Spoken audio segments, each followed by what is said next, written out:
حضرت عبداللہ بن مسعود رضی اللہ تعالی عنہ کہتے ہیں کہ ایک مرتبہ میں رسول کریم صلی اللہ علیہ وسلم کے ساتھ مدینے کے کھنڈرات میں چل رہا تھا اور آپ کھجور کی چھڑی پر سہارا دے کر چل رہے تھے تو کچھ یہودیوں کا ادھر سے گزر ہوا۔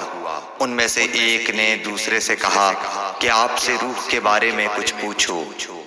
ان میں سے کسی نے کہا مت پوچھو، ایسا نہ ہو کہ وہ کوئی ایسی بات کہہ دیں جو تمہیں ناگوار ہو۔